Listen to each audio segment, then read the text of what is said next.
melaksanakan zakat hanya bagi yang mampu, melaksanakan haji hanya bagi yang mampu.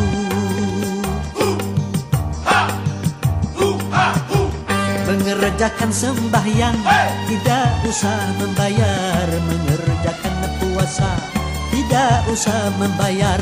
Ternyata jalan yang ke surga murah harganya, walaupun murah